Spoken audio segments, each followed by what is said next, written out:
Welcome to SN Chaudhary Physics classes at BD Gurukul. आप सभी बच्चों का BD गुरुकुल में स्वागत है। मैं शिवानंद चौधरी फिजिक्स क्लास आप लोगों के सामने रख रहे हैं और आज हम one of the most important topics dual nature of matter and radiation start कर रहे हैं। This is a part of modern physics. ये मॉडर्न फिजिक्स का ही पार्ट है और इसके रेडी करने से आपको नीट में भी मदद मिलेगा, जेई में भी मदद मिलेगा और सीबीएसई में भी। पहले इस चैप्टर से 4 मार्क्स के क्वेश्चंस पूछे जाते थे सीबीएसई में, इसलिए ध्यान दो कौन कौन से क्वेश्चंस है इसमें। पहले हम केवल 2 क्वेश्चन बता देते थे, यही आना है तो वही आते थे, लेकिन जब एमसीक्यू का क्वेश्चन आएगा तो एमसीक्यू का क्वेश्चन इसमें से बहुत सारे बनते हैं और इसलिए ये नीट में भी और सब जगह आपको मदद करते हैं। इसलिए आप सभी बच्चे इस चैप्टर को बड़े ध्यान से देखो। चैप्टर बड़ा नहीं है, 3 डेज 4 डेज मैक्सिमम 5 डेज में ये चैप्टर खत्म हो जाते हैं और आप टोटल पेज भी देख रहे हो, 32 पेज का ये टोटल चैप्टर से बना हुआ है। बुक से देखोगे तो कुछ ज्यादा मिलेंगे और इस पर न्यूमेरिकल्स भी है, लेकिन इसका न्यूमेरिकल बहुत हल्का है। केवल फार्मूला यदि आपके पास लर्न है तो आप आराम से इसे कर सकते हो। अब इसी में से देखो बेटा, जितने भी हैं आपके, अब आपके इसमें से जितने भी क्वेश्चंस है dual nature of matter and radiation. अब इसका मतलब है, जैसे कि आप लोग जानते हो, ऑप्टिक्स के बारे में थोड़ा बहुत हम बताए थे या इलेक्ट्रोमैग्नेटिक वेव के टाइम बताए थे। जो वेव नेचर ऑफ लाइट हमने बताया था, light is an electromagnetic wave. वो इलेक्ट्रोमैग्नेटिक वेव है और इलेक्ट्रोमैग्नेटिक वेव के कारण वो स्पेस में भी चलते हैं। अब उस समय ये समस्या थी, कुछ साइंटिस्ट, बड़े बड़े प्रोमिनेंट साइंटिस्ट जैसे न्यूटन्स हो गए, आइंस्टीन हो गए, आइंस्टीन तो बाद में आए हैं, न्यूटन वगैरह हो गए, तो इन लोगों ने बताया था पार्टिकल नेचर ऑफ लाइट। लेकिन पार्टिकल नेचर ऑफ लाइट ये बताए थे और आगे चल के आपके इसमें ये समस्या बन गई, जो हाइजेंस ने वेव नेचर ऑफ लाइट बताया। तो कुछ साइंटिस्ट इसमें थे जो वेव नेचर को सपोर्ट करते थे और कुछ साइंटिस्ट पार्टिकल नेचर को सपोर्ट करते थे। इसी आधार पर आगे चल के आइंस्टाइन ने भी इन्हें प्रूव किया पार्टिकल नेचर ऑफ लाइट को, प्लैंक्स क्वांटम थ्योरी की मदद से। अब इस पर तो पूरे वर्ल्ड के साइंटिस्ट 2 ग्रुप में बट गए, कुछ पार्टिकल नेचर को सपोर्ट करने लगे, कुछ वेव नेचर को सपोर्ट करने लगे। तब इन 1924 डी ब्रॉगली आए और इन्होंने बताया नहीं, पार्टिकल नेचर ही नहीं है, वेव नेचर भी है। इन्होंने कहा लाइट में दोनों नेचर होता है, पार्टिकल नेचर भी होता है और वेव नेचर भी होता है। कुछ फेनोमेना ऐसे हैं जो पार्टिकल के आधार पर प्रूफ होते हैं और कुछ फेनोमेना ऐसे हैं जो वेव के आधार पर प्रूफ होते हैं। अब इसी आधार पर यहाँ देखो जो हम बता रहे हैं, इसीलिए इसका कहा गया डुअल नेचर, मीन दोनों nature. Dual nature of matter, matter में सब्सटेंस जो हम लोग मूव करते हैं किसी बॉडी को, वो भी कहलाते हैं। और एंड रेडिएशन, रेडिएशन में आपके इलेक्ट्रोमैग्नेटिक वेव आ गए। अब इनमें जैसे पॉइंट बता रहा हूं, अब हर पॉइंट एक क्वेश्चंस को शो करता है, इसलिए इसको ध्यान देना। पहला, the discovery of phenomena like interference, diffraction and polarization. Light की ये 3 फेनोमेना है। Establish that light is of wave nature, light जो हमारे वेव नेचर का है। अब इस आधार पर इन्होंने बता दिया जो भाई इंटरफेरेंस केवल वेव नेचर के आधार पर प्रूव्ड होते हैं। डिफ्रैक्शन, इंटरफेरेंस का मतलब होगा एक वेव का दूसरे वेव पर सुपर इम्पोज करना। जैसे एक वेव ये है और दूसरा वेव इसी के ऊपर सेम आ गया तो दोनों मिलके एक बड़ा सा वेव बन जाता है, ये कहलाता है इंटरफेरेंस। डिफ्रैक्शन हो गया बेंडिंग ऑफ लाइट, जैसे हम रास्ते में ये रुकावट रख दिए तो लाइट को सीध में जाना चाहिए लेकिन सीध में नहीं जाके हल्का सा बेंड कर जाते हैं, ये डिफ्रैक्शन हो गया। पोलराइजेशन क्या हो गया, जैसे यहाँ पर होल है, अब आप देख लो लाइट जो हम इलेक्ट्रोमैग्नेटिक वेव कहते हैं, जब इससे पास करते हैं तो इलेक्ट्रिक तो पास कर जाता है लेकिन मैग्नेटिक रुक जाता है, मैग्नेटिक एनर्जी। तो इस तरह से पोलराइजेशन कहलाते हैं। यही कारण है जो आप सन में, धूप में आप ग्लासेस पहनते हो और सन ग्लासेस पहनते हो, इसलिए कि उसमें से आधा लाइट ही हमारे आंख तक पहुंचते हैं, आधा नहीं पहुंचते।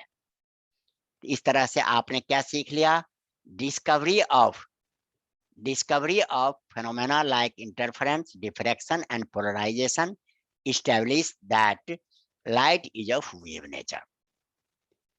लेकिन इसके बाद उसी समय वेव नेचर में बहुत सारे प्रॉब्लम आए थे, जिसको आगे चल के मैक्सवेल ने क्या कहा था? मैक्सवेल ने प्रूव किया था। Maxwell equations of electromagnetism and हर्ज experiment on production and detection of electromagnetic waves in 1886 strongly supported the concept of wave nature of light.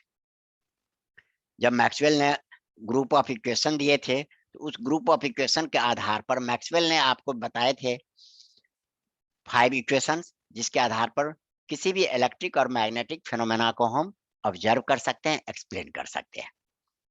तो इन्होंने भी बताया था, इनका प्रेडिक्शन ये था, light is an electromagnetic wave.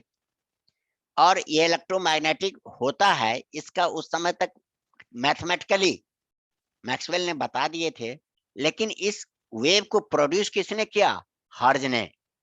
हर्ज एक्सपेरिमेंट किए, उन्होंने ईएम वेव प्रोड्यूस किए और साथ साथ डिटेक्ट भी किए। अब इस आधार पर ये हो गया Maxwell equations of electromagnetism and हर्ज experiment on production and detection of electromagnetic waves in 1886 strongly supported the concept of wave nature of light.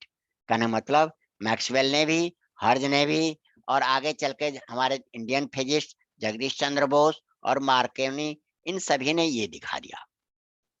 अब आई बात आगे, इन 1905 फोटो इलेक्ट्रिक इफेक्ट को एक्सपेरिमेंटली प्रूव कर दिया अल्बर्ट आइंस्टीन ने, और इसी के आधार पर उन्हें नोबेल प्राइज भी मिला। और इतने इन्होंने बता दिया कि लाइट पार्टिकल नेचर में है, वेव ने थ्योरी ऑफ लाइट जो है गलत है, ये थ्योरी फेल कर गया उनके सामने। तो फिर कुछ लोगों ने फिर पार्टिकल नेचर में आ गए, और उससे भी आगे चल के जब ये आपस में डिवीजन हो गया, तब 1924 में डी ब्रॉगली ने प्रूव किया, नहीं, इसमें पार्टिकल नेचर भी होता है और वेव नेचर भी होता है।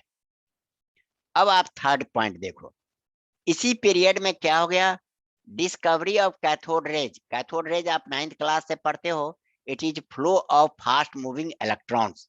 जैसे आप एक ट्यूब लिए थे, ट्यूब में इधर कैथोड इधर एनोड लगाए और वोल्टेज दिए, तो कैथोड से एनोड की तरफ लाइट निकलते हैं, जिसको चमक दिखाई पड़ा, उसको रखा गया नाम कैथोड रेज, क्योंकि कैथोड से निकलते हैं। ये रेज जो है made up of negatively charge particle electrons, ये इलेक्ट्रॉन्स के बने हुए हैं। अब इसी में मोस्टली बच्चों से पूछते हैं और आप लोगों से भी पूछ लेता हूं, who discovered cathode rays? Cathode rays का डिस्कवर किसने किया था? तो मोस्टली बच्चे बता देते हैं, अरे बोलो बेटे आप लोग, कैथोड रेज का डिस्कवर किसने किया था? William crook. हाँ, विलियम क्रूक्स ने।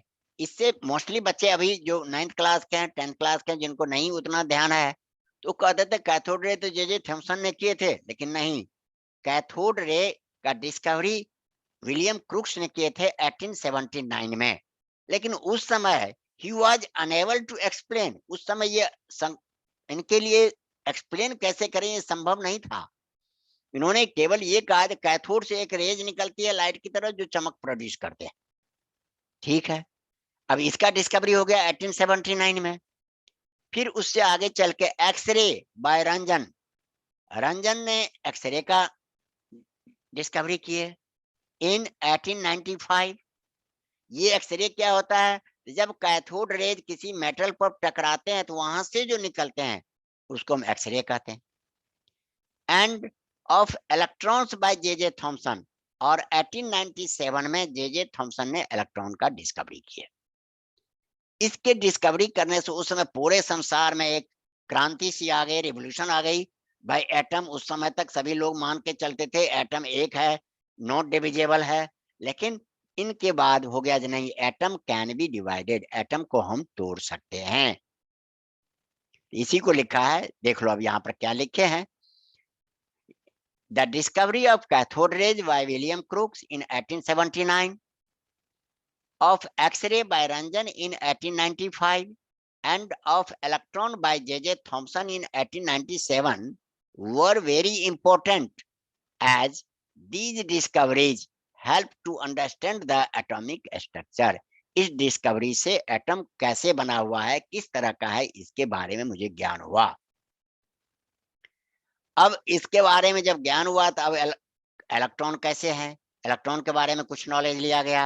तो जे थॉमसन ने, उस समय के माने हुए साइंटिस्ट, ये सब जितने भी साइंटिस्ट हैं सबको नोबेल प्राइज मिल चुके हैं बेटा। अब यहाँ पर पॉइंट नंबर 4 पर आ जाओ। J Thomson predicted that cathode rays are nothing but stream of fast moving electrons. Cathode rays जो है ये कुछ नहीं है, फास्ट मूविंग इलेक्ट्रॉन है। अब फास्ट मूविंग इलेक्ट्रॉन जैसे चलते हैं उसी तरह से इन्होंने बता दिया।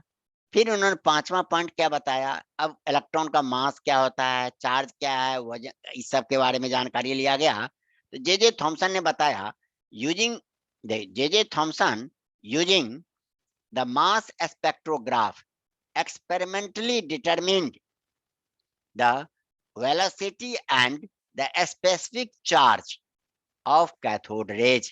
कैथोड रे जैसे निगेटिवली चार्ज पार्टिकल का फ्लो है, इलेक्ट्रॉन का स्पीड कितना है, उनके चार्ज और मास का रेशियो कितना है, उस पर चार्ज कितना और मास का। इन्होंने कौन सा इंस्ट्रूमेंट यूज किया, mass spectrograph.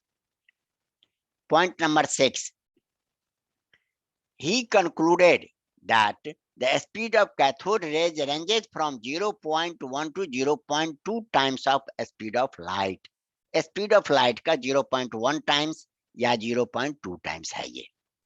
And the accepted value of specific charge cathode ray is, charge upon mass का रेशियो उन्होंने निकाला 1.76 into 10 power 11 कूलम्ब पर kg, which यहाँ पर फिर से देख लो, he concluded that the speed of cathode rays ranges from 0.1 to 0.2 times of speed of light, and the accepted value of a specific charge of cathode rays is, charge, specific charge means charge upon mass 1.76 into 10 power 11 coulomb per kg, which is universally alike, which is independent of the nature of material used as cathode and the nature of gas introduced in the discharge tube. This shows that cathode rays particles are universally alike. अब ये हमारा cathode था, इनके बीच में चाहे copper का बनाओ, zinc का बनाओ, किसी भी मेटल का बना दो कैथोड एनोड, साथ साथ इसके भीतर में कोई भी गैस रखो, हर समय इनका E/m का रेशियो 1.76 into 10 power 11 कूलम्ब पर kg ही निकला, जिसके आधार पर इन्होंने कहा जितने भी मटेरियल है सब में ये इलेक्ट्रॉन पाए जाते हैं, यूनिवर्सली अलाइक।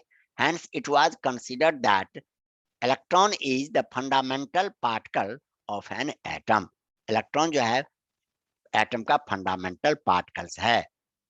अब इससे आगे देखो बेटा, इसके बाद point number 7, in 1887 it was found, देखो शुरू में बहुत कुछ पाया गया लेकिन उनको एक्सप्लेन नहीं कर पाए, और एक्सप्लेन नहीं करने के कारण कई सारे परेशानियां आती गई, और परेशानियां जो आते गए तो उसमें जैसे दिख रहे थे उन परेशानियों को एक्सप्लेन नहीं किया गया।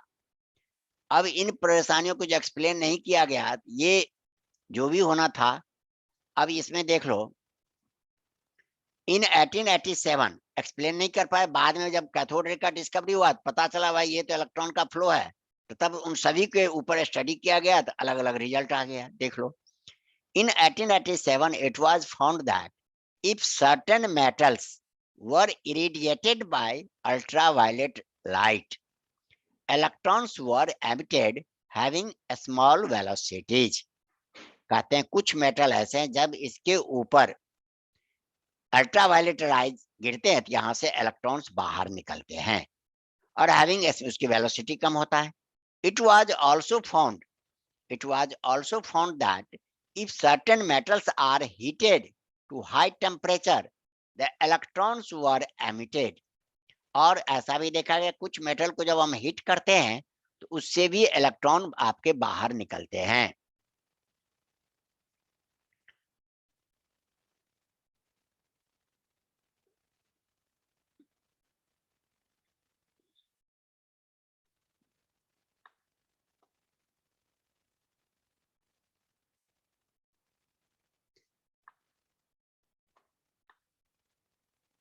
अब इस आधार पर देख लो बेटा, इसमें ये भी देखा गया, तो कुछ मेटल ऐसे हैं जिसको हम हीट करेंगे तो ये हमारा बढ़ जाएगा, और इसके इलेक्ट्रॉन जैसे बाहर निकलते हैं। यहाँ पर जैसे सिंपल सा एग्जांपल देखो, जैसे आप घर पर पानी उबालते हो तो पानी उबालने के बाद कुछ पानी का पार्टिकल ऐसे ऐसे ऊपर जाते रहते हैं। अब ये पार्टिकल जो ऊपर जाते रहते हैं, तो इसके आधार पर आप कह सकते हो जो भाई देखिए ये पानी का पार्टिकल ऊपर जा रहा है। अब पानी का पार्टिकल ऊपर जा रहा है, इसी आधार पर जैसे हम पता लगाते हैं तो देख तो अलग अलग निकलते हैं। तो इसी तरह से देखा गया, जब इलेक्ट्रॉन को किसी मेटल के ऊपर लाइट हीट करते हैं मेटल को, तो उनसे इलेक्ट्रॉन टूट टूट के बाहर निकलते हैं। अब यहाँ पर देख लो, it is found that is, इसी को फिर से क्लियर देख लो, if certain metals are heated to high temperature the electrons were emitted. These studies, इन सारे स्टडी से मुझे क्या बेनिफिट मिला, these studies led scientist to think that electrons are fundamental particles and are universally constituent of matter। Electron जो है fundamental particle है और साथ साथ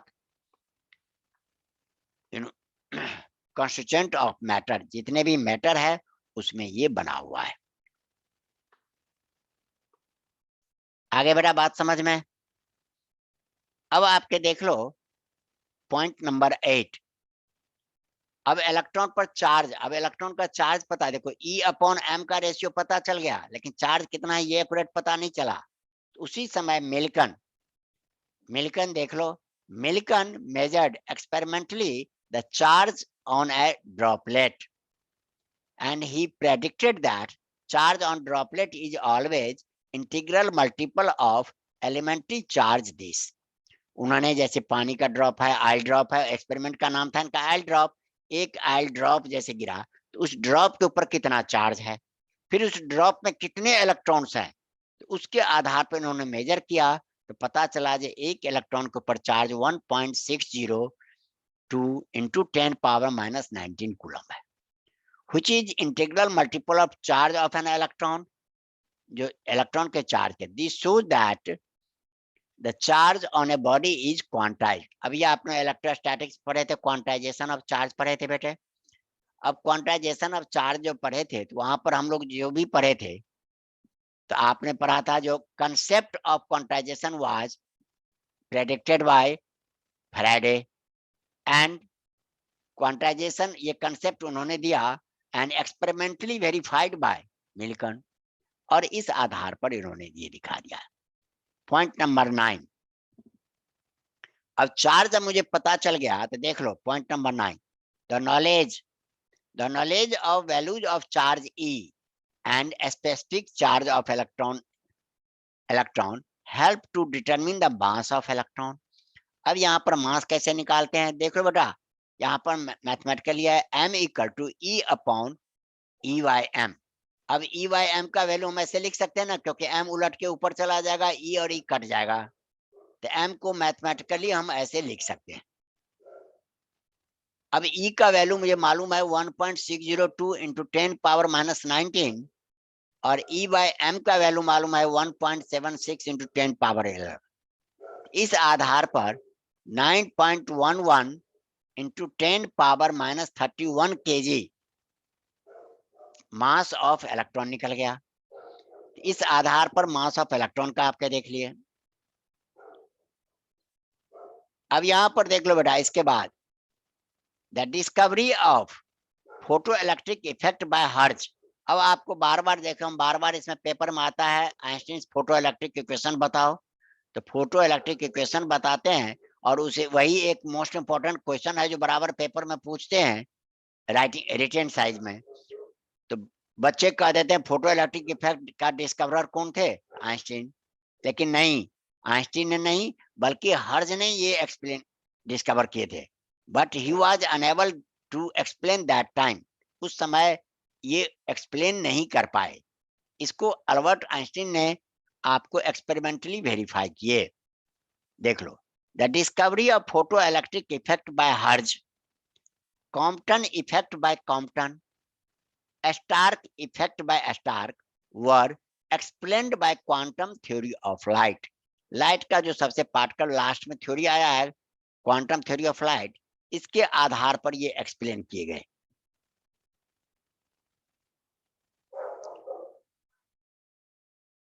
अब ये प्लांक्स क्वांटम थ्योरी जो है,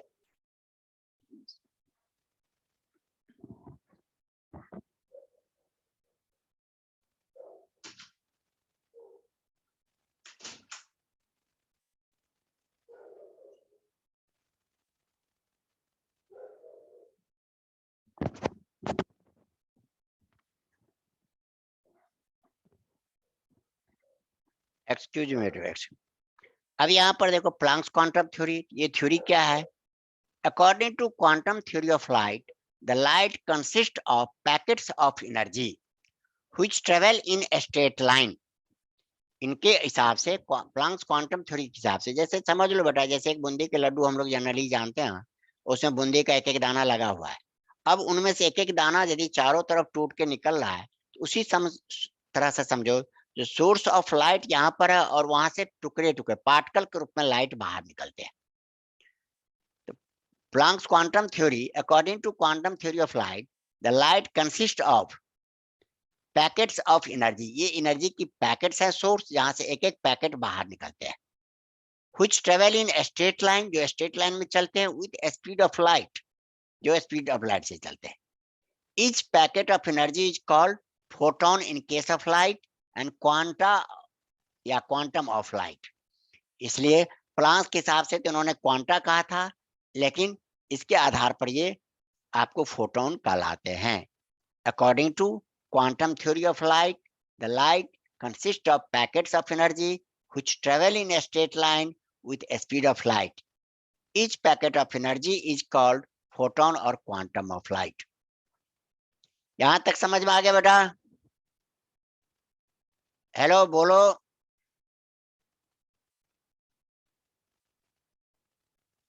हाँ जी सर। हाँ, energy of photon is given by E equal to H nu. अब यहाँ पर एच न्यू आप पढ़ चुके हो, E equal to H nu के रूप में हम जानते हैं, और न्यू का वैल्यू होता है C upon lambda, H C upon lambda.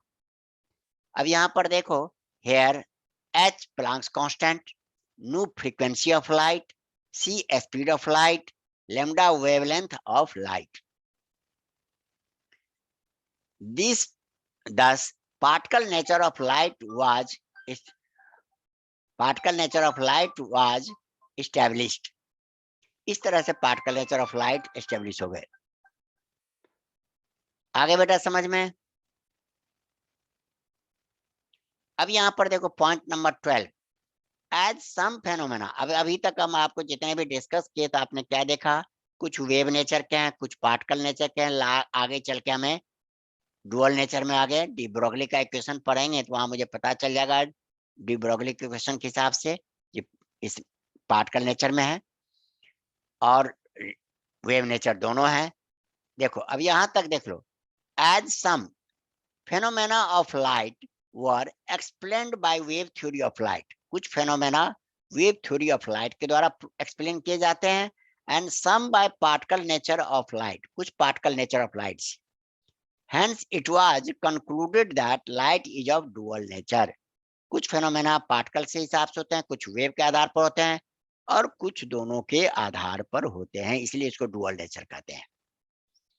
अब देख लो बेटा, फ्री इलेक्ट्रॉन्स इन मेटल्स।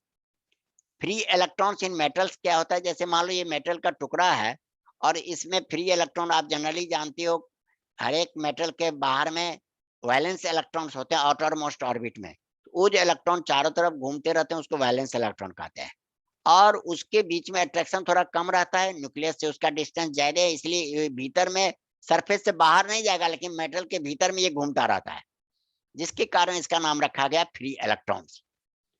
अब यहां पर देख लो free electrons, free electrons in metals. In metals, the electrons in outer cells called valence electrons of atoms are loosely bound. They are quite free to move easily within the metal surface. जो metal surface के भीतर में आराम से इधर से इधर चल सकते हैं. Such loosely bound electrons are called free electrons. इसको हम फ्री इलेक्ट्रॉन्स कहते हैं. अब नया टॉपिक्स आ गया बेटा, वर्क फंक्शन. अब ये सरफेस पर मेटल है, इस मेटल को हम से इलेक्ट्रॉन को बाहर निकालेंगे, तो निकालने में मुझे कुछ काम करना पड़ेगा, कुछ एनर्जी खर्च करना पड़ेगा. जितना एनर्जी खर्च करना पड़ता है उसी को हम कहते हैं वर्क फंक्शन. अब यहाँ पर देखो बेटा, ये जितने भी दे रहे हैं ये नोट्स की तरह भी काम करेगा, और साथ साथ इसे लिख लोगे तो वीडियो की तरह भी काम करेगा, लेक्चर की भी तरह काम करेगा, और इसी से टोटल क्वेश्चंस रहेंगे. जैसे इस बार भी पेपर में आए थे तो आप लोग पॉइंट वाइज नहीं लर्न किए, जिसके कारण जो भी पेपर में आना था आप लोग स्किप करना पड़ा, परेशानी. अब यहाँ पर देखो work function. The minimum energy required by an electron to just escape from the metal surface so as to overcome the restraining forces at the surface is called work function. The amount of work to remove an electron from metal surface is called work function simply. इसे हम ऐसे कहते हैं, work function of a metal is generally denoted by phi naught और W naught. अब इसके बाद इसी में लिखते हैं work function of metal is given by E equal to phi naught equal to H nu naught. यहाँ पर phi naught work function है, H प्लैंक्स कांस्टेंट है, nu naught को हम थ्रेशोल्ड फ्रीक्वेंसी कहते हैं. अब इसी में देख लो वर्क फंक्शन का हम पॉइंट वाइज बना दिए हैं, हर पॉइंट एक क्वेश्चन के बराबर है. Work function of a metal is measured in electron volt. ये इलेक्ट्रॉन वोल्ट, जैसे हम लोग जनरली जूल में एसआई यूनिट जूल लिखते हैं, यहाँ पर एटॉमिक फिजिक्स में, न्यूक्लियर फिजिक्स में जो यूज करते हैं इसको हम इलेक्ट्रॉन वोल्ट कहते हैं. अब 1 इलेक्ट्रॉन वोल्ट क्या होता है, तो 1 इलेक्ट्रॉन को, यहाँ पर दो प्लेट है, दोनों के बीच का वोल्टेज जो है 1 वोल्ट है, तो एक इलेक्ट्रॉन को यहाँ से यहाँ तक लाने में जो वर्क करना पड़ता है उसी को कहते हैं इलेक्ट्रॉन वोल्ट. यहां पर देखो, when an electron is accelerated between 2 points having potential difference 1 volt, then energy gained by electron is called 1 electron volt. आप पीछे इलेक्ट्रिसिटी में पढ़े थे W equal to Q into V, तो Q की जगह पर बेटा हम डायरेक्ट इलेक्ट्रॉन लिखते हैं, इलेक्ट्रॉन को ही छोटा सा चार्ज मान लेते हैं, और 1 volt. 1 electron volt equal to 1 electron into 1 volt. 1 electron का charge 1.60 into 10 power minus 19 coulomb, और 1 वोल्ट ये जूल में कन्वर्ट हो जाएगा. इसी तरह से आप ये कह सकते हो 1 electron volt 1 equal to 1.60 10 power minus 19 joule का इक्विवेलेंट होता है. इसलिए ये वैल्यू याद रखो. इलेक्ट्रॉन वोल्ट बहुत छोटा यूनिट है, इसलिए हमारे यूज जो जनरली होता है मेगा इलेक्ट्रॉन वोल्ट. मेगा का मतलब 10 पावर 6, इसका पावर 6 घट जाएगा तो -13 जूल के बराबर हो गया. Electron volt is a unit of energy generally used in atomic and nuclear physics. अब यहाँ पर इलेक्ट्रॉन वोल्ट का वर्क फंक्शन का, the work function is lowest for caesium phi naught equal to 2.14 electron volt and higher for platinum. Alkali metals like lithium, sodium, potassium, cesium, etc. show photoelectric effect with visible light. In metal के ऊपर visible light पड़ेगा तब भी ये निकलेंगे. The metals like zinc, cadmium, magnesium are sensitive only to ultraviolet. इनके ऊपर जैसे ही हम अल्ट्रावायलेट लाइट गिरेगा जिंक पर, कैडमियम, यहाँ से जो रेज निकलेंगे वो photo electric effect, UV ray से इलेक्ट्रॉन बाहर निकलते हैं. तो देखो बेटा अभी हम यहीं तक कराए हैं, और आप लोग यहाँ तक का तैयारी कर लो तो फिर आगे भी चैप्टर समझ में आ जाएंगे. आप लोगों को ये वीडियो या लेक्चर अच्छा लगे तो लाइक सब्सक्राइब जरूर करना। साथ साथ मैं सभी बच्चों से गुजारिश करता हूँ कि ज्वाइन बटन दिया गया है मेरे चैनल पर, आप ज्वाइन मेंबरशिप ज्वाइन कर लो। और मेंबरशिप ज्वाइन करने में आपको बेनिफिट ये होगा, जितने भी लाइव क्लास हम देंगे नीट के लिए या जेई के लिए या सीबीएसई के लिए, लाइव क्लास जो देंगे उसको आप देख पाओगे। लाइव क्लास में डायरेक्ट हमसे बात भी कर सकते हो, चैट भी कर सकते हो, और जरूरत पड़ने पर हमसे आप कुछ नोट्स वगैरह भी नोट कर सकते हो, ले सकते हो। Thank you.